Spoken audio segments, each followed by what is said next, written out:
Why don't black men go to singles mixers in Dallas? How many guys are you gonna talk to at the singles party? 20. How many guys are you gonna talk to at the singles event?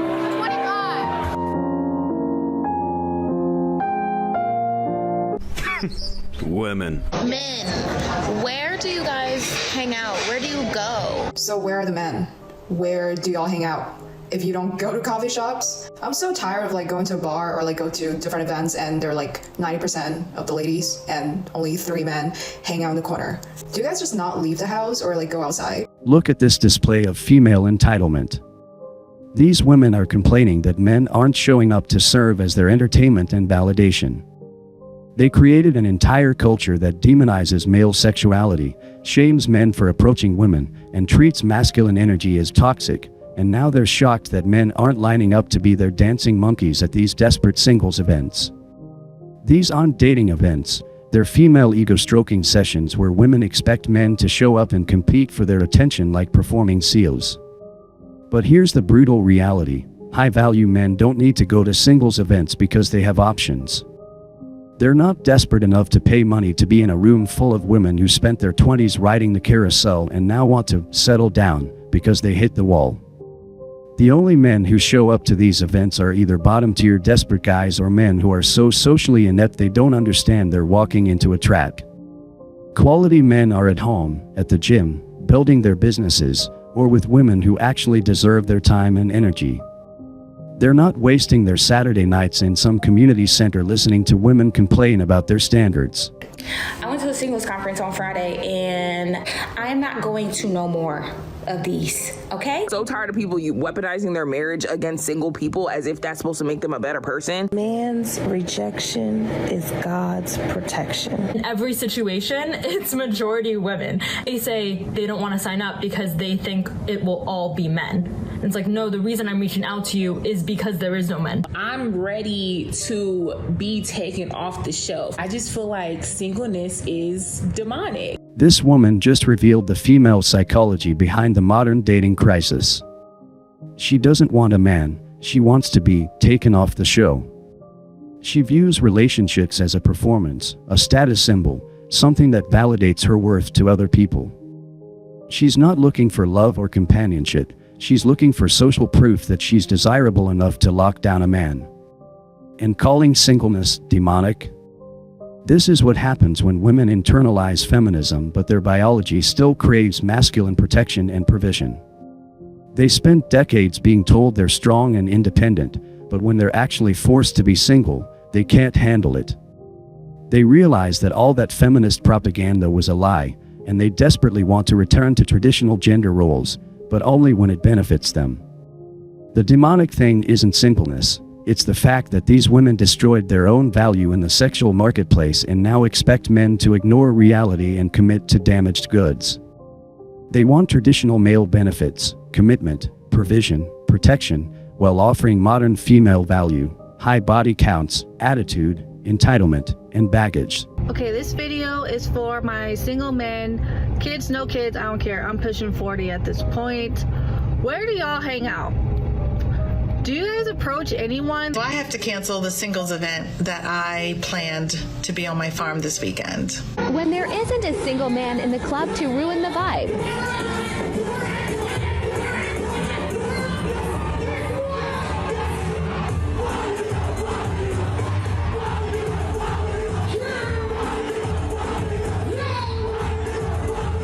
This is for men. If you are about to date a woman, ask yourself a quick question before you get into a long-term relationship with her.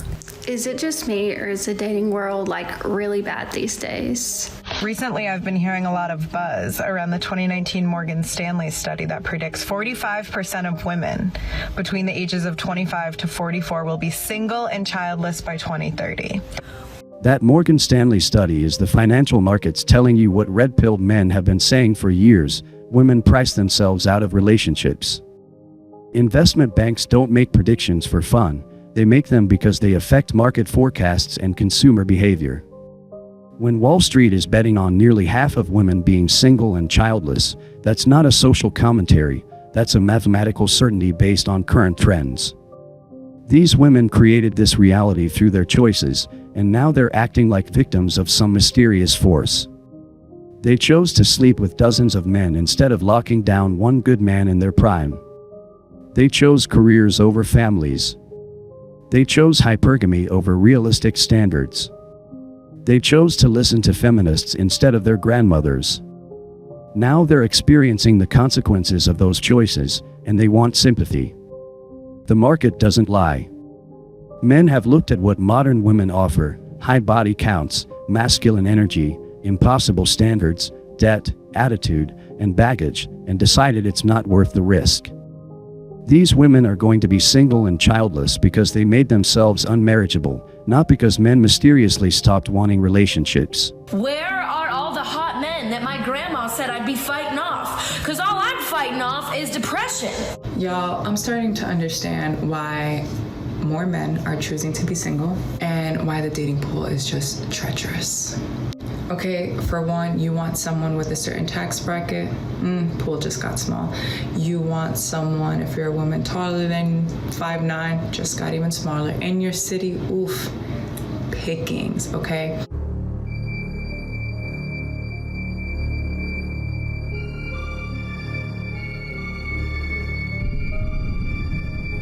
I'm starting a new series.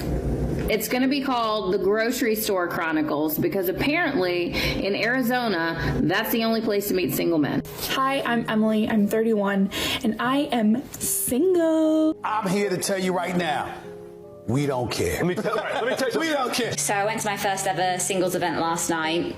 I went in with pretty low expectations. I've been unlucky, or I've just never had any real success in dating or anything like that. I signed up for a singles event on Valentine's Day, and here's how it went. I was so nervous, you guys. This was a singles tournament at this paddle club here in New York City. You would play with different partners every game. It was fun, but there was more girls than there were guys. It was definitely like The Bachelor a little bit. Where are the men in San Francisco? Where are they? PSA, I am only dating hot guys. This is the Hawkeye era.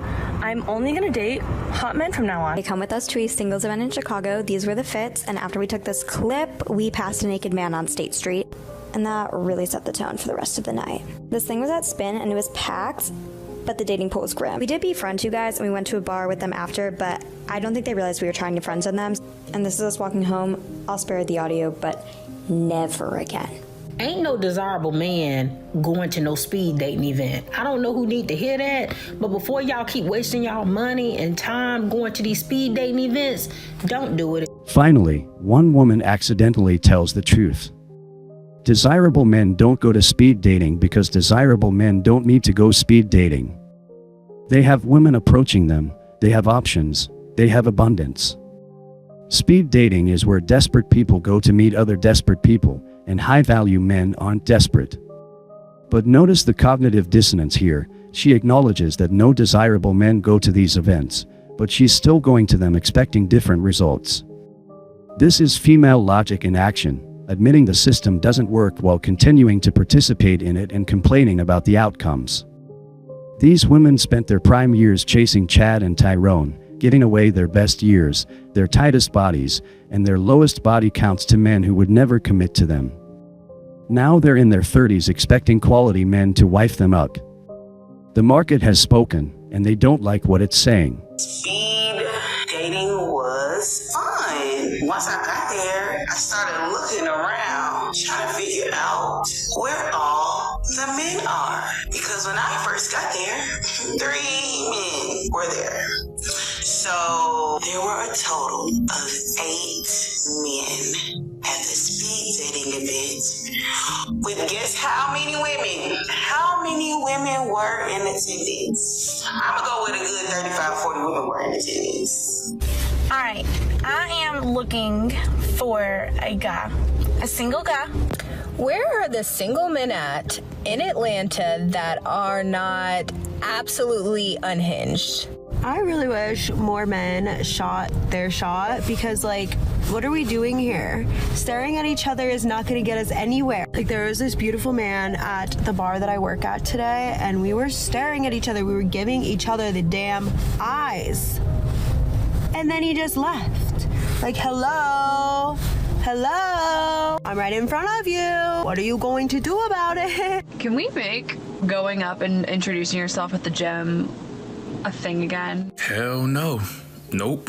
Y'all made it very clear that y'all don't want to be approached in any setting. The only thing I'm going to be doing at 12 o'clock tonight is kicking any man away that tries to come near me.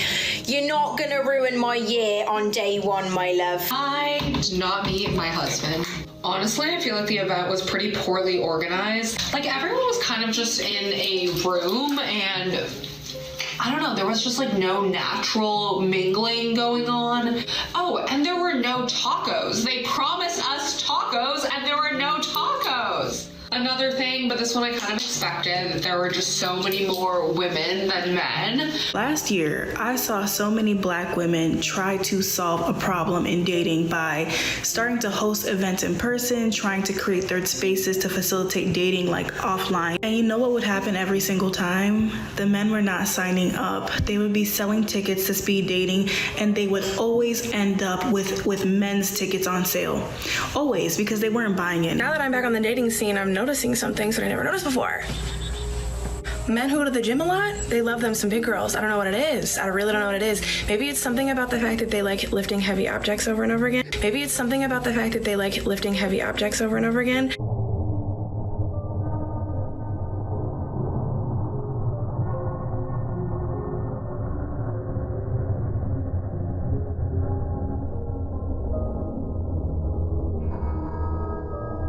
My New Year's resolution is to be more slutty, because lately I've been friendzoning myself a lot. This is the final stage of female delusion, doubling down on the exact behavior that destroyed their value in the first place. This is what modern feminism has done to women, that sleeping around is empowering, that acting like a man will somehow make them more attractive to men. Don't go after women anymore nowadays, and part of the reason is that it's just become so hard because we women have become so demanding. How long did you make this guy wait? Yeah, I think it was like 5 dates. And then what about that one other guy that was in between? Yeah, that was like the first date. I don't do that anymore. Women. The guy that is worthy of something longer term or continuous or even a relationship, he gets to wait. That's always confusing to me. As a guy though, this woman just exposed the most disgusting aspect of modern female dating strategy, making good men wait while giving themselves immediately to bad boys. She's admitting that she has a two-tier system: quick sex for attractive men who won't commit, and delayed sex for men she actually wants relationships with. Think about how backward and insulting this is. The men she's actually interested in dating long-term have to wait and prove themselves, while random Chad gets immediate access with no investment. She's giving her best sexual energy to men who don't value her while rationing it to men who might actually care about her. She'll sleep with the attractive guy on the first date because the chemistry was just there, but the good man who wants to build something meaningful has to jump through hoops and wait weeks or months. She's punishing good behavior and rewarding bad behavior, then wondering why she can't find quality men. I would be like... Yeah, I think it was like 5 dates. And then what about that one other guy that was in between? Yeah, that was like the first date. I don't do that anymore. Everyone always says it's gonna be okay, but no one really knows that. That's just what you say. I just feel like it's a little bit unfair. I'm so over waiting. Like, when is it gonna be my turn? What did I do wrong? The thing is, I don't even want to be getting married or having kids right now, but I'm just starting to get nervous. What is wrong with me? Girls fighting over man at singles event.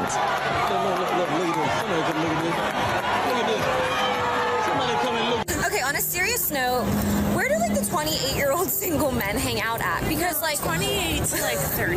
You're so right. We're bopping around the West Village and I'm looking. I'm looking. Eyes are peeled. But I'm not finding them. So if you're 28 and single, we live in New York. It shouldn't be that hard to find. Like, okay, you can stand me up, but I honestly just feel more bad for you than I feel bad for myself that you stood me up looking like this. Like, have a good night. Does anyone else feel like they shouldn't work? I don't think I was built to work. Like, I really wasn't. I truly wasn't. What? I just want to invite you to an exciting event. We're having a singles night. So have a look at my events and please come and join us. Get unready with me while I tell you about my experience speed dating in New York City. We walk up to two girls and we're like, this selection? Literally every single guy was 5'6" or under, and there was not one cute guy. No, dirty. That's what a natural body look like. And if you don't like it, close your eyes. Stop it. Get some help. Good morning. I have a couple questions. Maybe y'all can help me out. Here in Florida, since I just moved here about 4 months ago, men are very different. They don't court you. Whatever happened to flowers and phone calls and good morning babe and good night babe and let's go get lunch or breakfast or hey, do you want to go look at the sunset? I don't fucking know.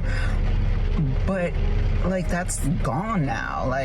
Men don't do that. It's you gotta be the man, and that's so unattractive when you gotta pull out your masculine energy because the dude is too soft. It's wake up, dudes. Be a man.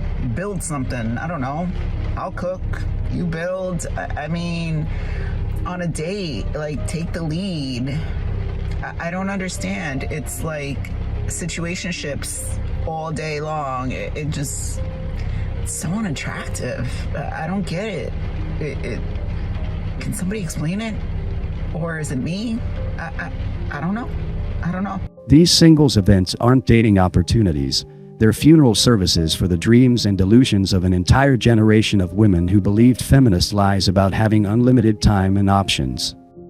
For the past 20 years, women have been told they can have it all, that they can spend their prime years sleeping with attractive men, focusing on careers, traveling, and finding themselves, then seamlessly transition into wife and mother mode when they're ready. They were sold the lie that men would always be there waiting, that their value wouldn't decrease with age, and that their past choices wouldn't affect their future options. The red pill community has been warning about this exact scenario for over a decade. We predicted that women who spent their 20s on the carousel would find themselves single and desperate in their 30s, competing for the attention of increasingly scarce quality men. We warned that hypergamy and feminism would price women out of relationships with decent men. We warned that the sexual marketplace doesn't care about your feelings or your timeline. But what you're seeing in these clips isn't just individual women facing consequences, it's an entire generation of women realizing they've been sold a lie. These women are attending singles events because they finally understand that the apps aren't working, that the men they want don't want them back, and that their biological clock is ticking. But they're approaching these events with the same entitled mindset that created their problems in the first place. They expect men to show up and compete for their attention, despite offering nothing but attitude, baggage, and a body count that would make a sailor weep. The most telling part is how they react to the obvious solution, lowering their standards and accepting men at their own level. Instead of self-reflection and realistic expectations, they double down on their entitlement. They'd rather be single than settle for a man who isn't 6 feet tall with a 6-figure income and 6-pack abs. They've internalized hypergamy so completely that they literally cannot see men beneath their perceived status level as viable options. But here's the truth, most of these women were never as valuable as they thought they were. They spent their prime years believing they deserved top-tier men because a few chads were willing to sleep with them. They confused sexual access with relationship value, not understanding that a man who will sleep with you isn't necessarily a man who will commit to you. Now they're facing the brutal reality of sexual market value. The men they want are either taken by younger women or have learned to avoid post-wall women entirely. The men who are available at their level are men they've been programmed to see as beneath them. They've created an impossible situation where they're too damaged for the men they want and too entitled for the men they can get. Instead of acknowledging their mistakes and adjusting their behavior, they're doubling down on promiscuity, demanding that men approach them despite making it clear they don't want to be approached, and blaming men for not showing up to their desperate singles events. These women had everything handed to them and still managed to lose the game. The singles events are just the visible symptom of a much deeper problem. These women have been conditioned to believe they deserve relationships without offering relationship value. They want commitment without exclusivity, provision without submission, protection without respect, and love without loyalty. They want all the benefits of traditional relationships while rejecting all the responsibilities. Men have figured this out. High-value men are either going younger, going international, or going their own way entirely. The wall is undefeated, and these women are learning that the hard way. Their youth is gone, their fertility is declining, and their pair bonding ability has been destroyed by years of casual sex. They're trying to compete in a market that values youth, beauty, femininity, and virtue, qualities they traded away for temporary excitement and feminist validation. This is what accountability looks like for women who believe they could ignore biological reality and market forces. The men they want don't want them back. The men who want them aren't good enough for their inflated standards, and they're slowly realizing they played themselves out of the only thing they actually wanted, a loving relationship with a good man. Now they're reaping what they sowed, and no amount of singles events, dating apps, or desperate social media posts is going to change the fundamental math of the sexual marketplace. They bet against biology, tradition, and common sense, and they lost everything.